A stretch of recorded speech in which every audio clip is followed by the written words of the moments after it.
concern rising over a new variant of the coronavirus in the United Kingdom that is said to be up to 70% more transmissible than existing strains. Could a similar strain show up here in the United States? Well, here to discuss is Dr. Prathit Kulkarni, Assistant Professor of Medicine and Infectious Diseases at Baylor College of Medicine. Doctor, great to have you with us on the show today. Now, some alarm around this new virus variant, but what do we know about it, and specifically what is different about its behavior versus what we know about other viruses? Good morning, Nora. It's great to be with you, and thanks for having me on. I think a couple of important points to make about this new variant that has been identified in the United Kingdom. A first general point about viruses is they frequently undergo a mutation. So mutations themselves are not necessarily unusual. The concern always comes with what is the effect of a certain mutation at a given time. Is it the kind of mutation that will allow a virus to spread more, or is it the kind of mutation where the vaccines may not be effective, for example?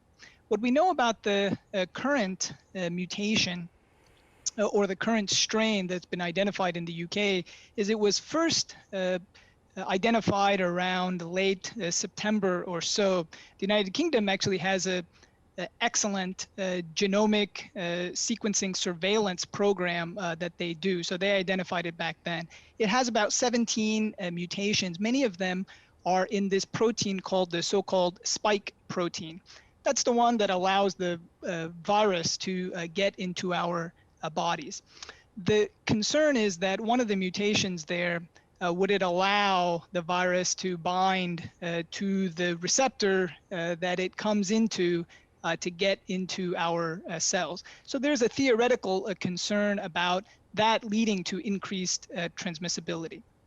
The only other thing I'll say, though, is that it's difficult at this point, it's early on, to tease out how much of increased transmissibility might be due to the virus and how much might be due to simply people intermingling more, potentially not wearing masks, potentially not distancing, coming into large crowds. So teasing out the viral factors from the epidemiologic factors is what's going on right now.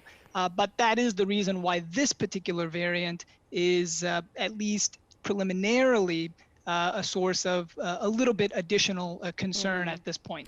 Yeah, since we don't know a lot of the nuances around the transmissibility, as you had alluded to, what is the most prudent measure that healthcare officials, local governments can take at this point? We've seen additional lockdown measures in the UK, for example, but what would make sense given what we do know about transmissibility?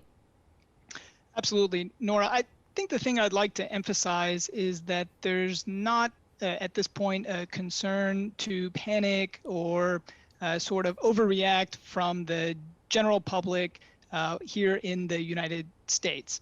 I think the most important things to emphasize to your viewers at this point is to keep doing all the usual things that have been recommended from the public health standpoint, which include universal masking outside of the home, physical distancing when outside of the home, and if you're in line to get a vaccination, there's no reason at this point not to get a vaccine or to defer a vaccine or to try to delay because of any concerns that the vaccines may not be effective. We have no evidence at this point to suggest that that's the case. So bottom line is keep doing what we're doing. And if folks are in line to get a vaccine, I would keep those appointments and still get the vaccine. Dr. Kulkarni, we've seen a lot of public vaccinations. Just this week, we saw President-elect Joe Biden get his COVID vaccine, in a televised fashion, a public fashion. What does that do to build confidence in people who might be hesitant of getting the vaccine? Because as we just heard, there's still about 40% of people who may not want to get it at this point. Does that actually help? I mean, I hope so. I was encouraged, for example, that we see political leaders from both of our major parties, the president-elect Joe Biden and also the vice president Mike Pence, from different parties, but both were able to get a vaccine in public. In addition, we have scientific leaders. I believe Dr. Fauci, if I'm not mistaken, received his vaccine either this morning or yesterday. I believe it was this morning. And then also the Surgeon General as well received his vaccine in a public fashion. So I am hopeful that folks will see that and see that there are folks from all spectrum or across the spectrum of politics and also folks from many different, let's say, racial backgrounds who are willing to get the vaccine.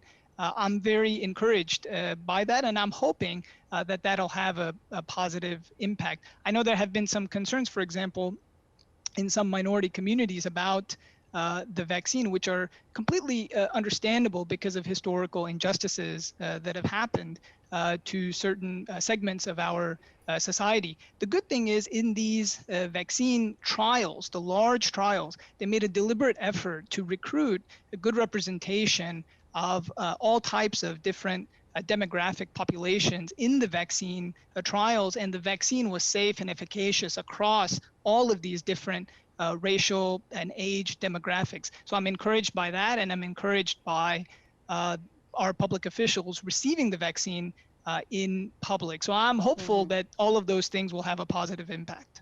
All right, doctor, thank you so much for your time and for all the work that you're doing. That's Dr. Prathit Kulkarni, Assistant Professor of Medicine and Infectious Diseases at Baylor College of Medicine.